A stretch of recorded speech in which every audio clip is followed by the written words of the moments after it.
We, to let everyone know, we will be recording this session. We are in the development of our website, and these sessions will go onto our website once that's complete. Just Water Futures is a global network of scholars and activists providing evidence-based interventions into the questions related to water financing and the increasing power of financial actors in water governance. We first came together in October last year in Germany, where we sort of discussed a lot of these issues face to face, and out of that decided to, sort of establish this network. And the events that we've been organising, this is the third webinar, and these are kind of the main things that we're doing at the moment. And we look to, developing our website and a few other things over this year before some more substantial stuff next year. But if anyone's interested in getting involved, please reach out to us. We are also going to be establishing a mailing list that will be a little bit more coordinated about how we promote these things. Our main goal is to try and bring together kind of activist knowledge, academic scholarship, and make those two spaces really talk to each other and be helpful towards each other. So I will pass over to Andreas Bieler, who will introduce our speaker for this morning, today, tonight, wherever you are in the world. Thank you all for being here. Thanks a lot, Madeline, for introducing the network. Welcome, everyone. It's my pleasure to chair today's seminar. And of course, the Transnational Institute speaks about a wave of remunicipalizations around the world. Water is pretty much part of that. They are tracking the number of remunicipalizations of public water services. And of course, we celebrate that because those of us who are as activists or as researchers involved in doing work on water, we know that whenever water is in private hands, it's hugely expensive, hugely inefficient, and generally just doesn't meet demands of people or nature. So we celebrate remunicipalizations, but I think at the same time, we also are aware, and we have to be aware, that public water on its own is not automatically, is not inevitably a progressive step. And so when it comes to public water, of course, we also need to look a bit, how is it actually organized? And so it's really my pleasure to introduce our speaker today, who is an expert on this question. David McDonald is a professor of global development studies at Queen's University, Canada, and the director of the Municipal Services Project. And in 2023, he has published a book with Routledge, Meanings of Public and the Future of Public Services, tackling precisely this question. When is public actually a progressive step? Now, the way we are going to handle this seminar is that David is going to speak for about 35 minutes. And that then leaves us with ample time still for some questions and moments of debate up to the full hour. After that, we are then closing the seminar, and those of the Water Network who want to stay on and hear updates about what the network is going to do, and everybody is welcome to join that, then please stay on. But the seminar will be for 1 hour. But without further ado, over to you, David. The platform is yours. Welcome. Thank you. Thank you, Andreas, and thanks very much for the invitation. And it's really nice to see some names, faces to names that I recognize, and also some old comrades that I've known for a long time, who are here as well. So it's fantastic to see that.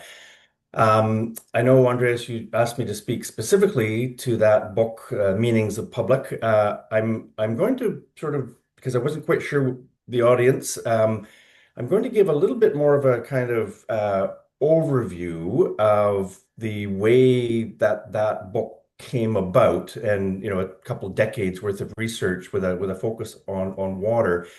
And then that book sort of is a kind of conceptual, theoretical way of tying together this work. So I'm going to leave perhaps some of those bigger theoretical, conceptual questions to the discussion period. And ways in which classical economists have defined public, for example, some proposed alternatives for reconceptualizing it. But I do want to give a kind of broad brushstroke perspective on the work we've been doing for the last particularly 15 years, and with that focus on water and where I think we're headed, generally speaking, with what I call sort of pro-public as opposed to anti-privatization work. So I'll just share my screen here. Is that showing up for everybody? Great. Okay.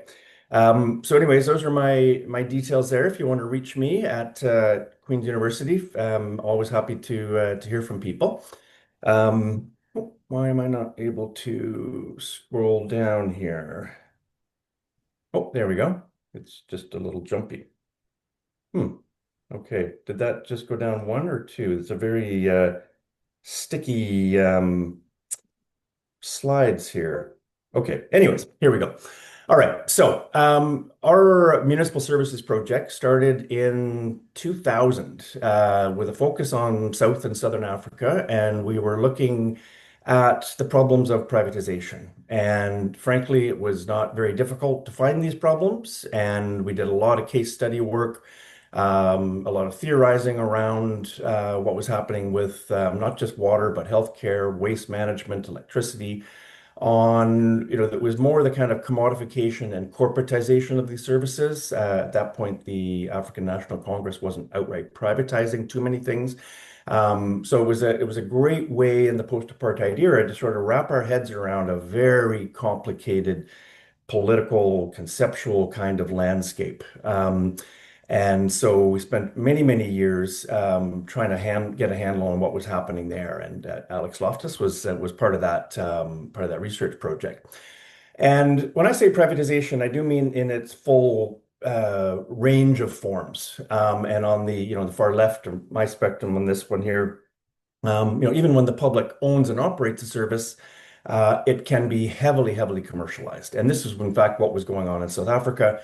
Eskom, the national electricity provider, and many of the large water utilities and so on were publicly owned and managed and allowed the African National Congress to say, hey, we're not privatizing, but they were heavily, heavily commercializing services. And so, it became clear that when you're going to talk about privatization, you also have to talk about the way it's commercialized and marketized within the public sector. And so we did a lot of work on corporatization and understanding the impacts of cost recovery and other kinds of mechanical and sort of emotional tools that were used by the ANC to guilt people into disciplining them into particular ways of understanding public services and responding to public services.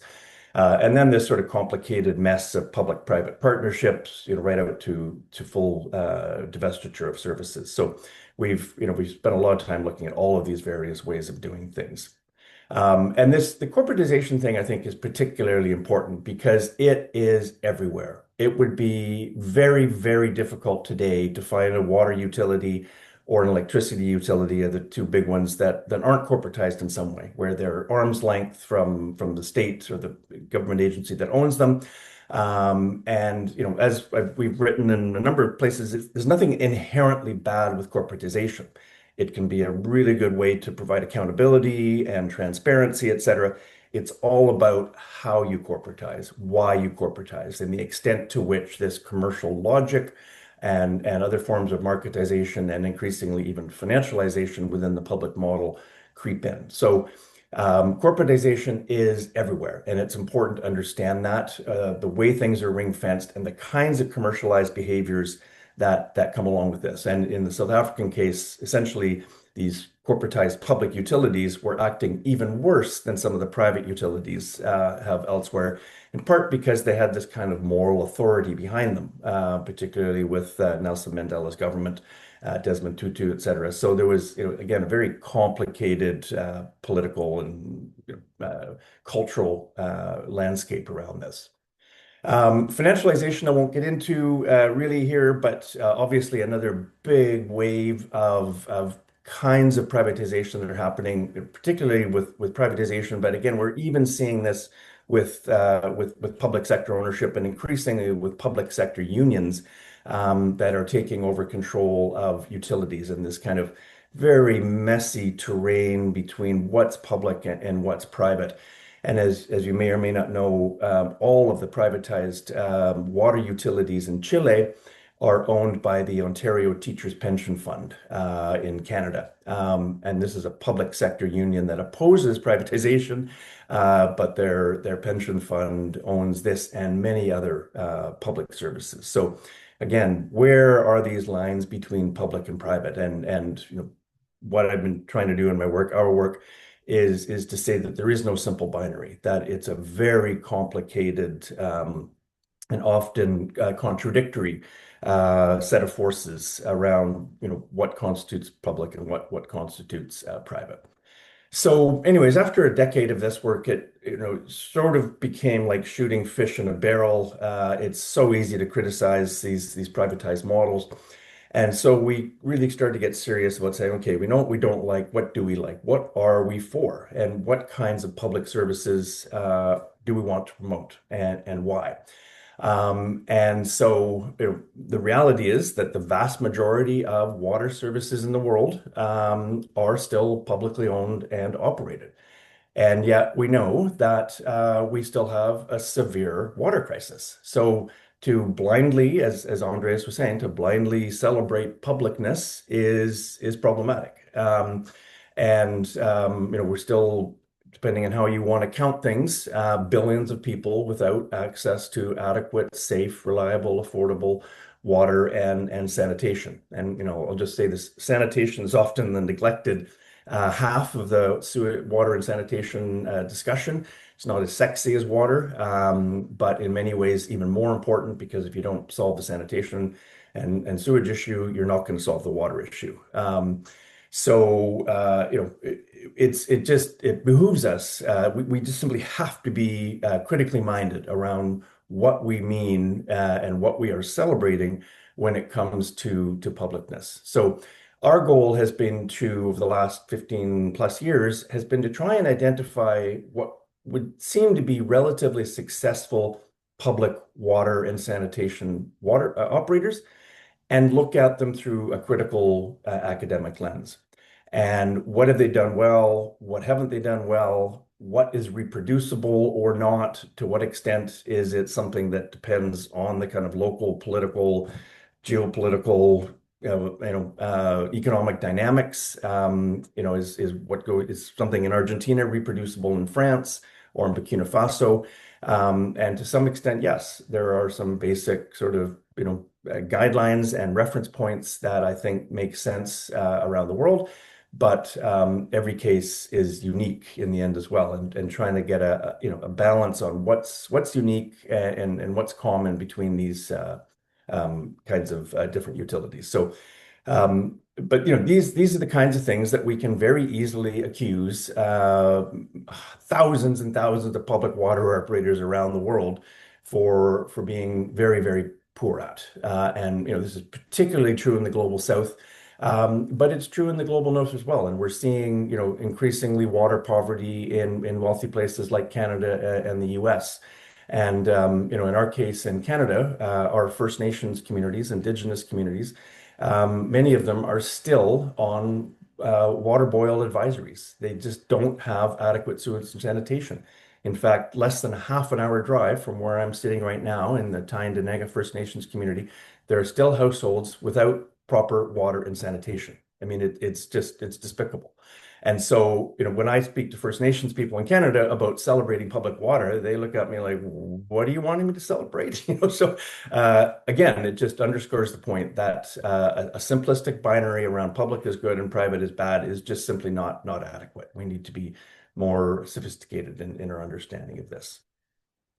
So what does it mean then to be pro-public as opposed to anti-private? And these things are not necessarily easily compatible.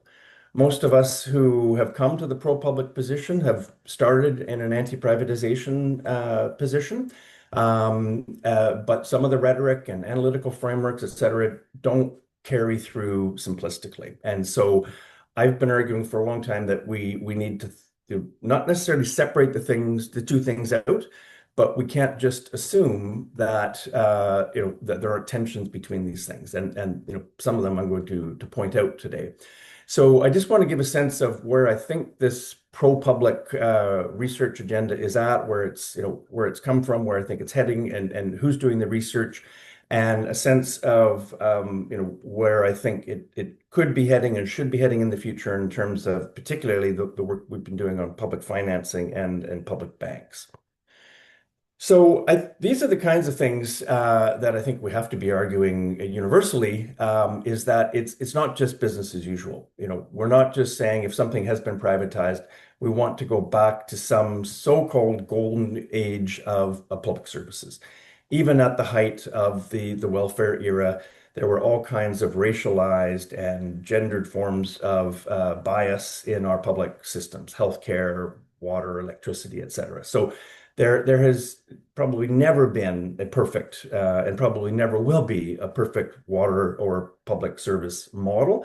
As a colleague of mine likes to say, there's no such thing as a chemically pure public service. And so I think it's important that we look back and also understand, what were the problems in the past. And we absolutely need to call for better accountability, transparency, participatory decision-making, improved equity, better environmental sustainability, better worker safety. And we've done quite a bit of work, and I saw David Boyes is on the line here from PSI, and PSI has done fantastic work around the world with workers on frontline questions of safety. And this is something that is often forgotten in the NGO and academic world, around the people that are down there in the muck, literally managing these services from a labor point of view. So you can have wonderful looking public services with terrible labor practices, and I would argue that is an inherently failure. But just because something has failed at one level, does that make them a failure all around? Not necessarily. So one of the things we've done conceptually, I'll just jump ahead here to this slide, is trying to find alternative markers and ways of measuring what constitutes a good public service. And these are the kinds of main criteria around environmental protection, solidarity, accountability, participation. And in our case study work in the past, we've tried to get a handle on all of these different things. And as this sort of mock diagram is intended to illustrate, some providers do a better job than others on some things and not so well on other things. So we're not looking for the perfect water operator. We're trying to say, okay, what are they doing well? How are they doing it well? And again, to what extent is that reproducible? Are there lessons to be learned from what you're doing here in other parts of the world? And I think that this is gives us some sort of scope for not expecting something to be perfect, and yet there's a quantitative and conceptual way of actually comparing apples and oranges, if not apples and apples. And so again, if we want to say that this is a good public service, what are the criteria that we're using to say it's good? What are the kinds of metrics that we've got to say that it's good, et cetera? The slide I'll just go back to here. We've also done a lot of work on benchmarking, and I never thought I'd end up looking at benchmarking as an academic, but I realized fairly early on that the kinds of benchmarking systems that have been developed for public services, which have flowed predominantly from the private sector, are deeply problematic, very marketized and commercialized in their orientation. And I can't tell you how many public water operators that I've spoken with that, celebrate the fact that they're public, even ones that have remunicipalized and reclaimed their public status after a period of private ownership, continue to use the exact same performance measures that the private sector is using. And so how do we change what we're trying to accomplish if we're using the exact same ways of measuring our performance as the private sector? And in some ways, public managers like this because they can also say, hey, look, we're doing better than the private sector, even at their own measurement game. And there's maybe something to be said for that. But I do think that we need ways of measuring how we perform and evaluate public water services that are fundamentally different than the way that the private sector does it. And I wrote a piece a number of years ago called The Weight of Water, which takes a fair bit of a deep dive at that. And there's a sort of a rehashing of that in the book on meanings of public. So this, is often an overlooked part of the debate because it's not too exciting, but critically important. We've also done a fair amount of work at looking at corporatized entities, and because I was sort of scarred in the South African context at how terrible these corporatized public utilities were, I'd sort of written it off as inherently problematic. But again, there's nothing inherently problematic about corporatization. Corporatization has been used literally for centuries. The Romans used corporatization. The Soviets used corporatization. There's all kinds of different ways of doing it. And I like to say it's a kind of institutional vessel into which all kinds of different ideological fluids can be poured. And so, the way that they did it in South Africa was very neoliberal in its orientation. The Nazis used various forms of corporatization as well, clearly a very different ideological perspective for why they did it and what they do. So in any event, we wanted to go out and look to find out if there was some good corporatized public utilities out there. And in fact, there are many. And I have up here, for example, OCE in Uruguay, which is it's had its ups and downs, but it's a relatively speaking, well-run, equity-oriented, affordable, state-run public service that has a lot to offer about how corporatization can be done effectively. So again, corporatization is not in and of itself inherently commercial or neoliberal. There's many different ways of corporatizing public services. Andreas had mentioned remunicipalization, and we've been doing a lot of work on this recently, and I'm actually co-editing a special issue of another journal right now looking at this, and did some work recently myself in Bordeaux, which remunicipalized its water about two and a half years ago.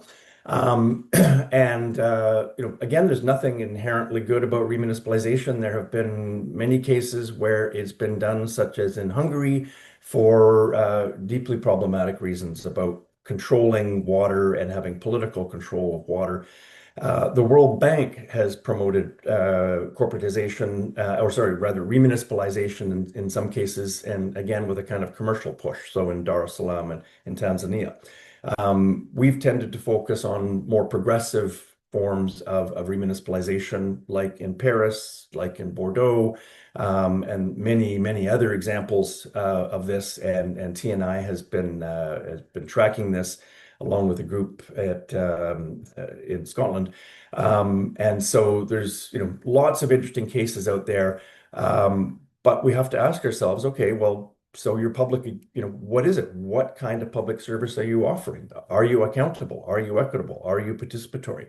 How are you measuring your performance? And I would say, 20 years or so into this remunicipalization trend, which I think we can still call it, the results are still mixed. And I would say from a research point of view, we still don't have a sort of consistent way of approaching how we assess what works and what doesn't work. And things take a while, right, to figure out. It took quite a while to figure out the kind of research methodologies on privatization and the problems with it. And I think it's going to take us a while to sort of wrap our heads around how we compare different cases of remunicipalization. How do you compare what happened in Naples to what happened in Paris to what happened in Buenos Aires? They're very different cases, and yet we need those kind of analytical tools to help us figure that out. So I don't have a simple answer to that. I'm just sort of flagging the methodological challenge associated with how we define and measure a good public water operator. You've probably seen these these graphics. These are from TNI. They're much more up-to-date stuff on the University of Glasgow website if you're wanting to track these things. But it is widespread. Water and electricity are sort of leading the way on remunicipalization, but it's happening in waste and healthcare and transportation and housing. So, and here I am speaking to water operators. I remembered a quote that Eric Swingadow used to like to say, which is, if you're interested in good public water, stop talking about water, talk about public services. And so, how do we have a conversation about public services more broadly that doesn't go too deep down the rabbit hole of the particular, uniqueness of different sectors? And waste management is very different than water. It is very different than education. But, is there something about their publicness which helps us understand what constitutes a good public service? And how do we link up these things? So, can you have one public service in one city with everything else in private hands, like has happened in Bordeaux? They've remunicipalized their water, but virtually everything else is being privately run. Do you celebrate that remunicipalization, or do you say, we need more? We need to, connect these services. We need to have a kind of more holistic way of understanding the public realm and the public service realm. And so that's, I think, another challenge in the pro-public world is how do we have these conversations across different sectors? To what extent are the research methodologies consistent or not?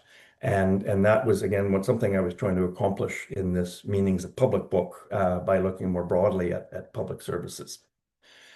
I'll just finish off a few more slides here, just highlighting some of the work we've been trying to do again by looking at different ways and lenses of understanding public services. This was during COVID. We tried to look at the impact of COVID-19 on different public water operators. And it's amazing, really, how much better public water operators did, no surprise here, than private water operators during COVID. But the very different ways in which they managed it in different parts of the world.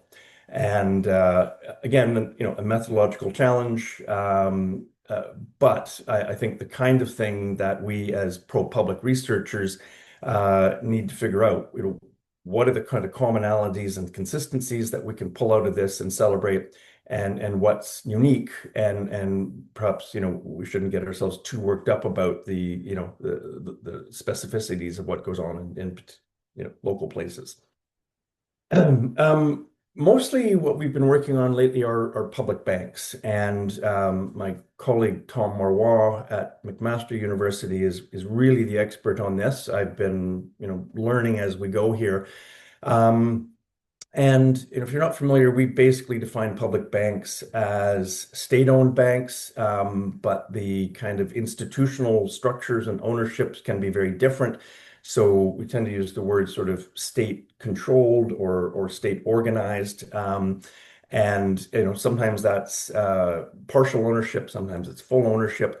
But these banks are everywhere, and they're massive. In fact, the biggest banks in the world are state-owned banks, all in China. And some of them are very problematic. I mean, state-owned banks are basically financing Russia's invasion of the Ukraine. So there's nothing inherently good about a public bank.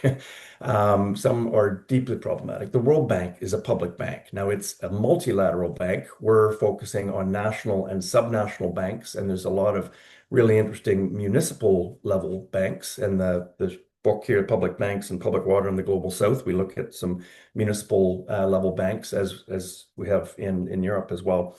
And the bottom line is some of these public banks are doing fantastic things. And one of the things we are also trying to do here is demystify finance. And I think people in the finance world also see finance as somehow separate from and different and more important than other public utilities. But a public bank is a public utility. And so, again, from a methodological and conceptual viewpoint, we're looking at ways to, if we're doing work on public banks, how can we draw on the work we've been doing in public water or public healthcare or public electricity? And importantly, how do these things overlap? So with this work, we've been looking at cases where public banks have been financing public water and sanitation operators and trying to identify, good examples of how that's done. But, again, there are no perfect public banks. And in the sort of 20 or so case studies in these two collections, some of them done better than others. I would say the Scandinavian banks, particularly Norway, Sweden, Denmark, and Finland, are pretty exceptional in the way that they operate. Perhaps top of the pack. But there are really interesting public banks in Brazil and Argentina and in India and sub-Saharan Africa. So I would encourage, if you're interested in that, to have a look at this, because they really do offer an opportunity, in particular, to help definancialize our financing role. And so when we're looking at these public banks, we're asking the exact same questions. Are they equitable? Are they democratic? Are they sustainable? Do they help us towards a kind of form of definancialization? The kind of elephant in the room here, of course, is that most of these public banks do go out on the global capital markets to raise money to finance their public ventures. And so they are, by definition, trapped by global capital markets. But there are other ways that they can take the edge off of that.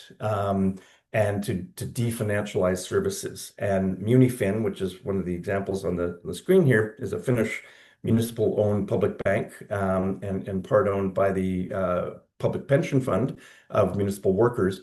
Think a lot about how they definancialize and how they use this, a state-owned bank to definancialize water services, make it more affordable, make it more sustainable, et cetera. So I think there's a lot more work to be done on public banks and demystifying finance in particular. Encourage you to reach out to me or Tom if you're interested in doing any work on this. Sorry. Yeah. So how do we go about creating a global pro-public movement? There's a lot out there already. Again, people like PSI, TNI, the We Own It group in the UK, lots of really interesting things going on out there. It's taken a while. I would say, since I really started to get into this in about 2008 or so, it's grown dramatically in terms of the number of people and organizations and NGOs who are saying, yep, we need to think specifically about the pro-public movement as opposed to the anti-privatization movement. But it's still limited and resources are limited. There's still tensions in the kinds of conversations that are being had, and it's not easy. The anti-privatization literature is pretty consistent. We know what we don't like about privatization. And the same kind of language is used around the world and across sectors. It's just not the same in the pro-public world. It's not as easy to say, hey, this is what we consider to be a good public model. It just, community participation is more important in parts of Latin America than it is in other places. Eau de Paris, when it remunicipalized, was done top down. There was no conversation with citizens of Paris. They sort of found out about it afterwards. In other parts of the world, that wouldn't be acceptable. Does that make Eau de Paris a bad example? No, not necessarily. So we just have to, I think, be prepared to accept the fact that there aren't the same kind of easy universal messaging around what constitutes a good public service as we've developed in the what's wrong with privatization literature. I think there's also a reluctance to be critical, and I get that. I've gotten myself into trouble criticizing public services because people will say, well, hey, then you're just telling the World Bank what's wrong with public services. But there's no point in celebrating something that's problematic, and we have to call things out when they're not good and be prepared to back up why we think they can be better and what can be done on that front.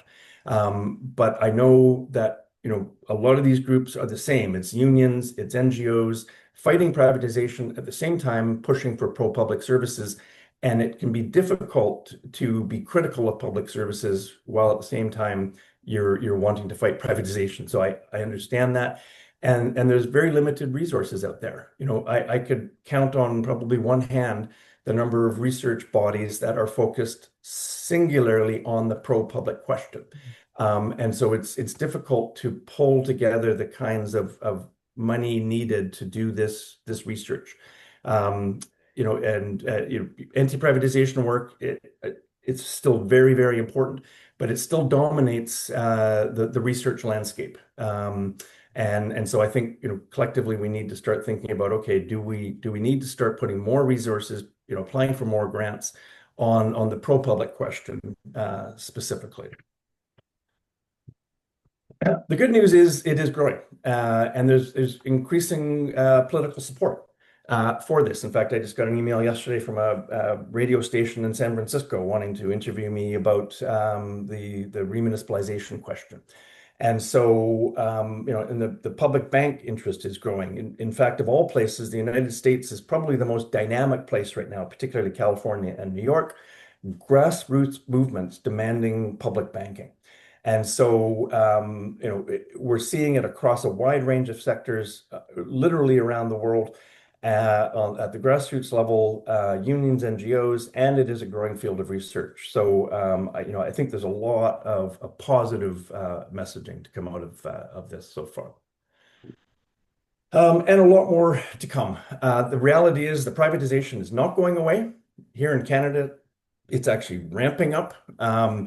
But people are realizing more and more and more what's happening. And the more success there is with remunicipalization and public banks, et cetera, people are starting to demand these kinds of things. So, I always say to people, even if you don't think there's any chance of remunicipalization happening in your sector or in your city, you still need to be prepared, because sometimes the private companies just get up and walk away. And this has happened in many places, like Buenos Aires, where people were scrambling to figure out what a public water operator is going to look like. So it's never too early to start thinking about what a remunicipalized entity might look like, or a new public bank, et cetera. And so even if it seems like a long way off, it might be coming quickly. So this is the cover of the book that Andreas mentioned, Meanings of Public and the Future of Public Services. And if anyone's had a chance to read it or wants to ask questions about it, I'm happy to do that. It does cover a lot of what I've said. The first half of the book is basically painting the picture of what the problems are out there, and the second half of the book is looking at what the opportunities are for reconceptualizing and organizing around a pro-public future. And as you can imagine, the fundamental message is it's a messy debate, but there are some sort of core things that we can push for around democratization and transparency and affordability and equity that have to be at the heart of anything that we call public. Okay, that's that. The Municipal Services Project website's at the bottom there. And virtually everything we have, whether it's legal or not, is available for free on our website. So you can download materials, a few things that we haven't been able to pirate up to our website, but most things are there. And if there is something that you see on the website that you can't get for some reason, just send me an email and I'll send it to you. So. Okay, I'll stop the slideshow and see if there's any questions or comments. Brilliant. Many thanks, David, for that tour de force. That was fascinating and also sticking very closely to the time. So actually we do have time for questions, discussions, and input. And ideally you can put your question either in the chat, but ideally if you just electronically raise your hand, then I shall take you in the order of the hands going up. So who is going to start us off? I've got one question, but I don't necessarily need to be this. Yeah, perfect. Jeff, over to you. Yeah, thank you so much, David. That was a really fascinating presentation, and congratulations on all this amazing work you've been doing collectively. I just wonder where community water management fits within the public vision of water. I'm thinking particularly about the case studies that, well, some of the sites that I've been doing research in Latin America, in Bogota, for example, in Colombia, in Cuenca, in Ecuador, where public water systems operate alongside community water systems. So, and sometimes, of course, there are tensions between those two different forms of water management and thinking about water. So I just wondered where community kind of fits within public in this vision of sort of pro-public water. Yeah, great question. We've done quite a bit of work, particularly in Latin America, Colombia specifically, where there's been very little state involvement, and where communities have organized, either artisanally through indigenous communities or more contemporary forms of organizing their own water services. Mostly it's been around the co-production with communities working in some way with the state. I do argue in the book Meanings of Public that if we can't not talk about the state, and this sometimes gets me in trouble with some people who, I get it, don't trust the state. And again, in many parts of the world, people just go running when you talk about remunicipalization. I remember the very first time I was in Cochabamba, in fact, having this conversation about remunicipalization, and someone put their hand up and said, "So you're talking about the state owning water supply?" And I said, "Yeah." And literally half the room got up and walked out. We're not talking about the state. And so that was a real lesson for me. So we've done a lot of empirical work on exactly this question. And there are fantastic examples of communities largely, if not entirely, running their own water services. I would, however, say that if we're going to tackle the billions of people that don't have access to water and sanitation, particularly in large urban informal settlements, we can't not talk about the state. We have to mobilize the resources, the technologies, et cetera. Now, it raises all kinds of other problematic questions. So, are we pushing waterborne sewage down people's throats? Are we, putting chlorine in their water? There's all kinds of industrialization of water and sanitation services questions, which are problematic. And I'm not saying there's a simple solution to what that state engagement should look like, but 2 million children a year die from diarrheal-related incidents, largely related to the fact that the state is not engaged in providing sanitation and water. And so there's no simple or singular answer to what role the state plays versus what role community plays. I think ultimately you have to have both. You have to have people engaged, right? And one of the reasons Eau de Paris has done so well since it remunicipalized is that after it was a top-down state-led initiative, they've done a really good job at educating and engaging with Parisians around what water means. And Parisians now have a pride in their publicly owned water service. And so, it's also something that can change over time. It's not a static thing. But I do get a little frustrated when I hear people say, that you can't have the state involved. That is not going to work in many parts of the world. People cannot mobilize, particularly in highly transient, informal urban settlements where there isn't a kind of cohesive community to come together to build these things. So I think you've sort of answered your question, which is that it works really well in some places, and that's fantastic. Let's celebrate it, let's promote it, let's learn from it. But don't expect it to work everywhere in the world, would be my answer. Thank you very much. Cheers. Thank you. Emanuele, you're next. Yeah, thanks. Thanks, David. Nice to see you. Nice. Yeah, nice to see you. My question is about the work that Thomas Marois and you are doing on public banks, which is both interesting and important. Now, of course, as you said, there are many ways to evaluate these processes, and if you one way is to look at the engagement of public banks in financial processes, well, they're banks. But another way is to look at what they do support. For example, there are many examples, I'm sure, in Italy, a public bank has played historically an important role in supporting public water operations, the development of public water. And the European Commission has done similarly, but not necessarily with a public bank, not only with a public bank. Now, my question is, if I look at Italy, this public bank has been effectively reoriented in terms of its priorities. It's now supporting public-private partnerships, etc. So you were talking about good examples, the Nordics, etc.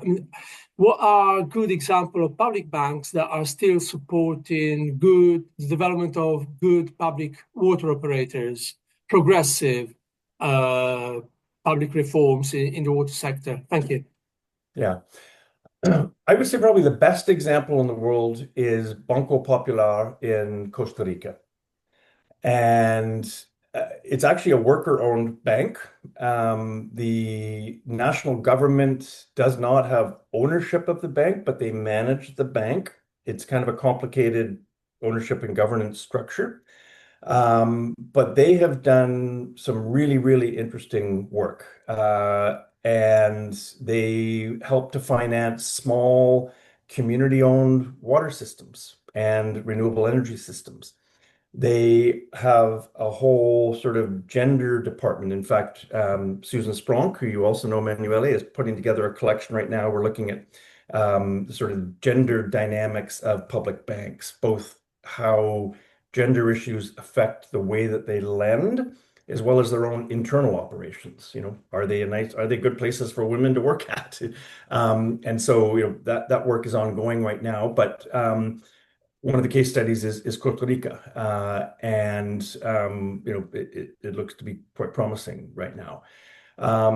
So there are examples. I will say that the banking finance world, and Tom would be the first one to tell you, whether it's public or private, there's a kind of culture of finance which is A, very male dominated, and B, has this kind of, what's the expression? You think you're God, that we're going to solve the world's problems, and we're finance, and so taking them down a peg, I like to call banks public utilities, because they really are no different than any other public utility. But there is a kind of sense amongst them that they're important. They're extremely difficult to get interviews with. Tom sort of laughs at the fact that my first case study was with the Nordic banks, and they were remarkably transparent, remarkably easy to speak with, and and excellent examples.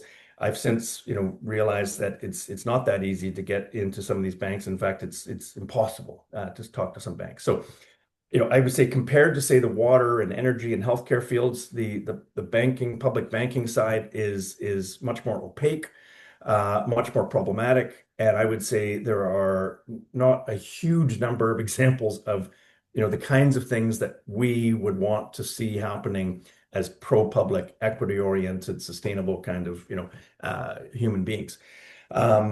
Even in the case of the Nordic banks, Sweden, Denmark, Finland, Norway, I would ask these people that, yeah, they of course want to support public water. Water's for everybody. It's really important. But I said, would you also finance private water operators? And they're like, sure, yeah, of course we would. Like, doesn't really matter to us, So there was no deep sense of publicness mattering, which is kind of odd, because they see themselves as very different than the private banks. And in fact, these banks are amongst the largest banks in their respective countries, and nobody even knows who they are. Like, nobody knows who Munifin is or Kommunalbanken, and that there are these huge entities that are central to the machinery of public services in their respective countries. And they like the fact that they're public, but there wasn't a sort of a deep commitment in in the way that we've seen, for example, in the water movement or amongst water operators that, we're public, we're proud, we don't want to be private. There's something inherently wrong with the commodification of capitalism and on public services. You don't see that kind of level of engagement. So I think there's a long way to go in terms of creating a different kind of political culture within public banks that is, broadly speaking, pro-public. So I'm not trying to oversell here what's actually happening in the world of public banking, but I think there are examples that are much, much better than others. And there is a pro-public banking movement. And we had some people up from San Francisco and New York City, grassroots movements pushing for public banks, and it was like being at a water activist meeting. That level of kind of dynamism around publicness. So long way to go, but our approach to this is we can't talk about public services without talking about finance, and our public banks a potential way to try and move things forward.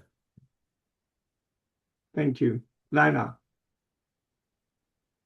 Yeah, hi. Sorry, my camera is not working. I don't know what's happening. That was a great talk. Thank you so much, David. And really nice to see public unpacked. I also liked the fact that you focused on sanitation and waste, because I think that's a major challenge, especially in rapidly urbanizing contexts. So I've got a project looking at off-grid settings and the huge challenges there, not just, one thing is to actually construct toilets, but then what happens to the shit? What happens to the waste? And the problems around fecal sludge management. And while there is a kind of global movement now around circularity and the circular economy, if you have massive challenges in so many parts of Asia, Africa, around just basic sanitation, there are lots of challenges also around FSM. So I don't know if you could talk a little around what the public sector would look like around waste and sanitation. Clearly, there's a huge role, but there are all these elite biases, and you also have a lot of questions of marginality.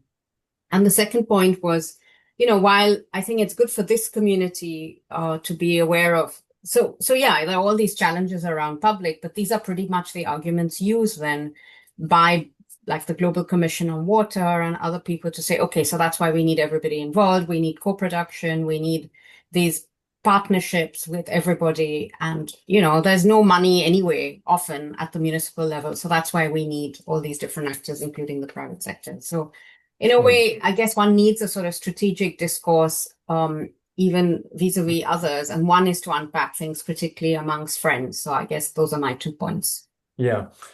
I'll just comment on the second point first. Co-production, who's saying it, who's asking for it? When the World Bank asks for co-production, it's basically wanting to offload labor to communities, right? It's not about democratizing water or giving decision making to communities. It's basically just trying to tap into that labor pool. So there's nothing inherently good or bad about co-production. It's the nature of what that looks like, and so we have to be very careful when you see that kind of language being used and what is it somebody's trying to push for. On the sanitation front, what really complicates that debate for me is the different technologies. Water is water is water. Sure, you can pull it out of a lake, or you can pull it out of the ground, but it's basically you just have to get that product from point A to point B in a safe, reliable, and affordable way. Sanitation, you can have waterborne sewage, you can have urine separation toilets, you can have ventilated improved pit latrines, you can have all kinds of different ways of doing things, and they all have very, very different economic, cultural, environmental implications. And so, for example, urine separation toilets are extremely effective. Once you separate urine from feces, they both can become neutralized and become fertilizers quite quickly. It's when you mix them together that they become problematic. So urine separation stuff can be really good. There is sludge management, which is, the question is who does that labor. But these are very popular in parts of Scandinavia and Germany. When the South African government tried to introduce urine separation toilets into predominantly Black communities in South Africa as a public service, they said, no, the whiteys have flush toilets. Why don't we? And I get it. Like, of course, but waterborne sewage is the most wasteful way you can do sanitation management, right? And particularly in water scarce countries, waterborne sewage is a terrible way to go. But that's the expectation of dignity. And so, you can't just impose a kind of technology on people if the perception is from the start going to be problematic. And so, I think the sanitation question is, it involves all those questions around decision making and participation, et cetera. But the choice of technology is a really important one, and I don't think we've done enough work on understanding, what constitutes the better public choice in terms of different technological choices. So I'll just leave it at that in case there's some more questions. But it's a fascinating research area. Thanks a lot, David. I don't see any other hand raised, so I shall take the chair's privilege and ask perhaps the final question. So when you looked at in your discussion on public banks, you just mentioned that they don't have this kind of culture of pro-public, not as they would have in the water sector. But of course, could one not argue that they're also the kind of capitalist structuring conditions, and even a public bank operating within capitalist finance has to make profits. So culture here or there, they investing money, and that's why they are very relaxed about investing in private water, because ultimately they need a return. Yeah, when you not necessarily. I'll just intervene though to say that there are public banks whose mandate is to break even or even lose money. So that's a governance question. That's a policy question, a political question. What is the mandate of this bank? Okay. And yes, many of them operate exactly like commercial banks. Some of them their mandate is simply to break even. Some of them their mandate is to actually lose money and to invest in things. None of those things make them inherently good or bad. The Russian state banks, are, and I'm not sure what their profit mandates are, but I could very well see telling Putin putting pressure on them to provide cheap financing for the war effort. But that's a horrible model, right? So but you can make decisions politically to say to a state-owned bank, this is your mandate, and profit is not one of them. Okay. But your other question around how do you escape, global finance and global capital markets, that's a much bigger question. So unless the government is going to infuse capital to capitalize a bank, which can happen, they have to go out and raise money on the global markets, bond markets, and this is what the Scandinavian banks do. So they're not escaping the broader financialization and commodification of our a public world. It's a tricky one. Excellent, thank you. I think that's a good note to end on with. So just before you leave, can I just ask everyone, keep your eyes open. We have further talks in planning in this series of Just Water Futures. We don't know yet exactly the date of the next event nor the topic, but we are thinking about one seminar on water trusts. There are also plans to have another seminar on the Global Commission on the Economics of Water. So please watch out. We will advertise our next seminars in the usual manner. Let's conclude. Many thanks to David for the fascinating presentation. Many thanks to you, everybody, to come along and for your questions. And if I could just ask the members of the Just Water Futures Network to hang on a bit for an update, and to the others, thank you very much and goodbye. Thanks all. Thank you. Thanks, everybody. Thank you. Bye-bye now. Thank you. Bye-bye. We